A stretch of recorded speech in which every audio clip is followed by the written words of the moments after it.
Stop whatever you're doing for just a moment and stay with me, because what I'm about to describe might sound very familiar.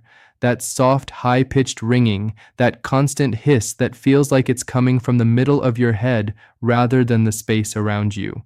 Most people refer to it as tinnitus. Your doctor likely called it age-related, gave you a pamphlet for a white noise device, and told you to get used to it. But I'm telling you right now, as a medical researcher who has spent my career analyzing the clinical evidence they often overlook, that sound is not a life sentence for your silence. It's an SOS signal, a biological warning bell. Your auditory nerve is crying out for help because it's being deprived of the very fuel it needs to work properly. And today, I'm going to show you exactly how we're going to turn that alarm off. Because if you're over 50 and your ears won't stop ringing, you don't just have an ear problem, you have a cellular starvation problem. And until we fix the hunger, the noise will never stop. I see patients like you every single day in my practice, and I want to tell you about a man named Roberto, 62 years old, a brilliant structural engineer. But when he sat in my office 7 months ago, he was a ghost of himself. He hadn't slept more than 4 hours a night in 3 years. He told me, "Dr. Collins, the specialists say my tests are normal, but I feel like I'm losing my mind." I looked at those normal tests, and I'll tell you exactly what I told Roberto. Normal is just a statistical average of a sick population. Your doctor sees a vitamin B12 level at the bottom of the range and checks a box. I see that same number, and I see a nerve that is literally stripping its own insulation away, sparking like a frayed copper wire. When your auditory nerve sparks, your brain hears a beep. That beep is a short circuit. If you've been told your tests are fine, but your head is screaming, you are being failed by a system that doesn't understand neurological nutrition. Today, we are going to go deep into the 8 specific phantom sound killers that conventional medicine is missing. To understand why the ringing won't stop, you have to understand how fragile your hearing actually is. Deep inside your inner ear, there's a tiny vessel called the labyrinthine artery. It's so small, so microscopic that a single red blood cell can barely squeeze through it. Now imagine what happens when your body is inflamed or when your blood is even slightly too thick. That tiny pipe constricts. The hair cells in your cochlea, the ones that turn vibrations into sound, begin to suffocate. They don't just die, they malfunction. They send ghost signals. This is where the 2025 research from Newcastle University comes in. They discovered that tinnitus isn't just in the ear, it's a failure of the brain to filter these error messages. It's a process called neural synchrony, where your brain cells start chanting together in a loop. And if we don't fix the microcirculation and break that loop, your brain stays locked in a cycle of processing noise that isn't even there. We have to clear the pipes and feed the cells to reset the system. Let's talk about the first line of defense, zinc. But I'm not talking about cheap multivitamins. Your inner ear holds one of the highest concentrations of zinc in your entire body, and for a reason. The hearing process creates massive amounts of oxidative stress, and zinc is your antioxidant shield. Without it, your hearing cells literally rust. But here's the secret most people miss. You might be eating the zinc, but you aren't absorbing it.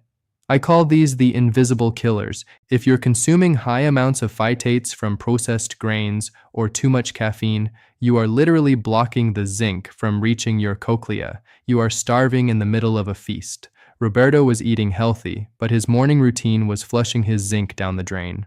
We flooded his system with bioavailable zinc, pumpkin seeds, and specific lean proteins and removed the blockers. Within weeks, the rust started to clear, and for the first time in years, the volume of the hiss began to drop. Now, I have to tell you something that might shock you. While you're trying to fix your ears, you might be accidentally poisoning them. There's a whole class of substances called autotoxic drugs. These are everyday items, common pain relievers like aspirin, or certain anti-inflammatories that cause direct chemical damage to your hair cells. They trigger a massive release of free radicals, overwhelming your zinc and magnesium shields. If you're taking these regularly for joint pain or headaches, you are throwing water on a fire while pouring gasoline on the other side. My protocol for Roberto involved identifying these hidden toxins and replacing them with natural anti-inflammatories like curcumin and boswellia, giving his ears a chance to finally breathe and recover. But zinc is only the beginning. We have to talk about the insulation. Imagine a high-voltage power line. If you strip the rubber coating off that line, it hums, it buzzes, it sparks. That is exactly what is happening to your auditory nerve right now. If your vitamin B12 levels aren't in the Collins optimal zone as we age, our stomachs lose the ability to absorb B12. This leads to demyelination, the thinning of the nerve's protective sheath. When that sheath is thin, the electrical signals leak out. Your brain interprets that leakage as a constant buzzing noise. I don't care if your lab results say 300 or 400 for a senior with tinnitus. That is a deficiency. We need you closer to 800 to even begin the repair process. This is why Roberto's doctor missed it. They were looking for not sick while I was looking for optimal repair. Why does the ringing get louder when you're stressed? Because of a chemical called glutamate. Glutamate is the gas pedal of the brain. When you're under stress, your brain floods the auditory cortex with it. And if you don't have enough magnesium to act as the brake pedal, you enter a state called excitotoxicity. Your nerves fire so fast, so hard, that they actually begin to damage themselves. This is the glutamate storm. It's why your ears scream after a long day of work or a bad night's sleep. We have to manually reset that brake pedal by flooding the inner ear with the right forms of magnesium, specifically through things like almonds, avocados, and dark leafy greens. We are effectively turning down the gain on your internal amplifier. We are telling the nerve to calm down. If you think vitamin D is just for bones, you are living in the 1990s. The research published in Frontiers in Neurology in early 2026 has completely shifted the landscape. Vitamin D3 is a neurosteroid. It regulates the expression of hundreds of genes in your nervous system, including the genes responsible for protecting your auditory pathway. The study was clear. People with chronic bothersome tinnitus have significantly lower D3 levels than those who don't. Why? Because D3 is the repair foreman of the body. If your foreman is missing, the repairs never get done. You stay stuck in a loop of chronic inflammation. Most of you are hiding from the sun or using so much sunscreen that your D3 levels are in the gutter. We need to get you into that 15 minutes of direct morning sun, or prioritize wild-caught salmon and eggs to give your auditory nerve the currency it needs to fix itself. Have you noticed the beep is louder at 3 a.m.? It's not just because the room is quiet, it's because your ears have a circadian rhythm. At night, your body tries to enter system repair. If the raw materials aren't there, the zinc, the B12, the magnesium, the repair process stalls. The brain detects the broken signal and amplifies it to find the problem. This is a neural feedback loop. To fix this, your final meal of the day must be your most nutrient-dense for the auditory system. We are going to time your intake to match your body's repair cycle, forcing the brain to recognize the fixed signal and finally quiet the noise. We also have to address the thick blood problem. Your inner ear is supplied by vessels thinner than a human hair. And if your blood is filled with inflammatory markers, it becomes like sludge. It can't deliver the B12 or the zinc to the hair cells.